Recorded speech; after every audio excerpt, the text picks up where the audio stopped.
بسم الله، الحمد لله، والصلاة والسلام على رسول الله وعلى آله وصحبه ومن والاه. أما بعد، تعودنا عند ذهابنا إلى تلك البلدان النائية أن نرى آلاما وفقرا، لكن سبحان الله يظهر الله لك من وسط هذا الألم لوحة من عجائب الأخلاق. عندما زرنا الصومال أخذنا ننتقل كثيرا بين القرى، وسمعنا من إحدى الأخوات عن وجود بيت فيه قصة عجيبة. رجل مع زوجته، هم كبار في السن، الأم شبه مقعدة وعمياء لا ترى، والعجيب أنه قد مات لها 11 ابنا بسبب الأمراض وسوء التغذية هناك. لا إله إلا الله، ما بقي لها إلا ابن واحد.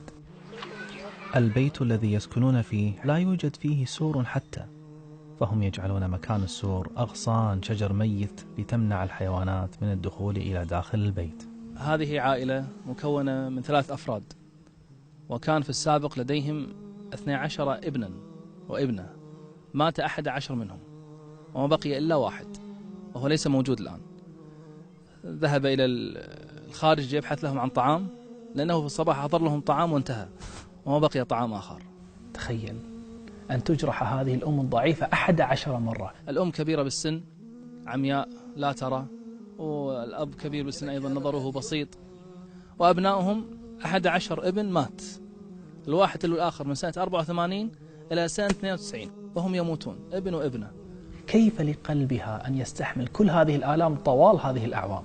والوضع مزري حقيقة، ويعني الحال يرثى لها، وهم في الحقيقة صابرون محتسبون. اللي يخفف عنهم يقولون على كلامهم هي العبادة، اللي يخفف عنهم قيام الليل، الصلاة وعبادتهم وذكرهم لله عز وجل.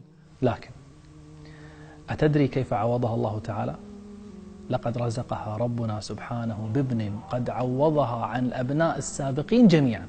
من أجمل المناظر التي أحب رؤيتها في حياتي منظر ابن يبر والديه. هذا الماما؟ ماما هي.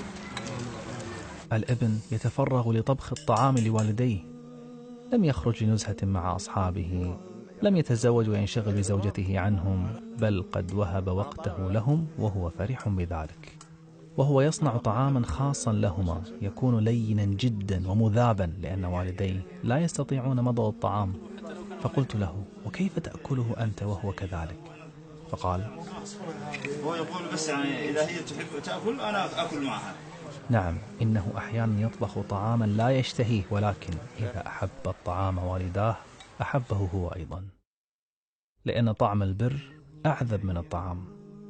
بل إنه يطعم أمه بيده، ويغسل يديها بيده، ويحملها بيده، ويغطيها، ويهمز رجلها، وكأنه مجموعة من الأبناء يهتمون بأمهم وليس ابنا واحدا فقط.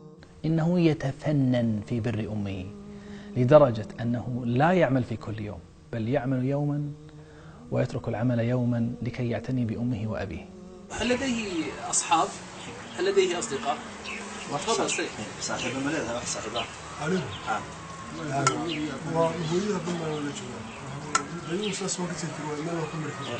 ليس لي صاحب غير والدي. وأنا ليس لي وقت لغيري، كل وقتي له. اللهم يا جزاك الله. ترك أصحابه لأجل يصاحب والده، ونعم الصحبة. هل هو عندما يتعب لأجلهم يحس بالسعادة؟ مركز يعني والدك كجال انتهى. محاضر يوم فرحت مدري يوم سايق. فرحت مدري يوم. يقول أنا أفرح كثيرا وأنا منبسط كثيرا. مبسوط 100 يعني. مبسوط.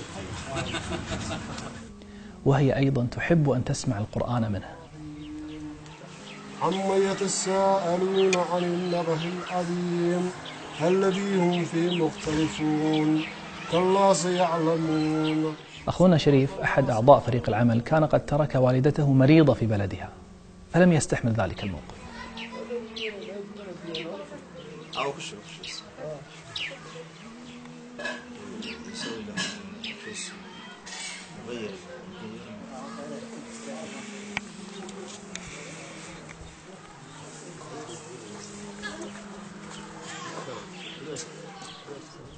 عموما أخواني أخواتي، أخونا شريف الآن قد توفيت والدته، ونطلب منكم من فضلكم الدعاء لها.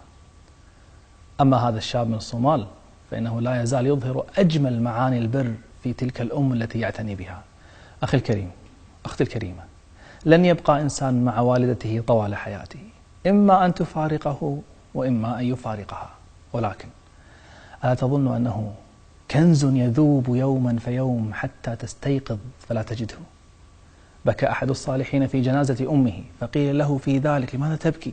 فقال: والله ما أبكي أن أمي قد ماتت، ولكني أبكي أن بابا من أبواب الجنة أغلق علي اليوم. هيا يا إخوة وأخوات، فنذهب الآن ونظهر أفضل ما عندنا لآبائنا وأمهاتنا. فليجعل الإنسان في قلبه أن لا يخرج من باب أمه وأبيه إلا وقد رسم عليهما أجمل ابتسامة، وقد أدخل عليهما أحلى سرور.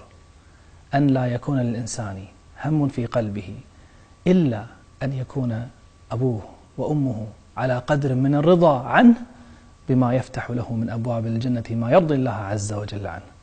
اللهم أطل أعمارهم في طاعتك، اللهم ارحم من مات منهم، اللهم احفظ من بقي منهم، اللهم اجعل الملتقى في الفردوس الأعلى، اللهم اجمعنا بأحبابنا في جنات ونهر في مقعد صدق عند مليك مقتدر. نسألك اللهم بأسمائك الحسنى وصفاتك العلى أن تجبر قلوبنا على فقد أحبابنا. اللهم إنا نسألك أن تكتب لهم أعلى مراتب الجنة. اللهم نسألك أن ترزقنا بر أبنائنا وبر بناتنا. نسألك اللهم بأسمائك الحسنى وصفاتك العلى أن تجعلنا ممن اجتمع تحت ظل عرشك يوم لا ظل إلا ظلك. اللهم آمين، والحمد لله رب العالمين.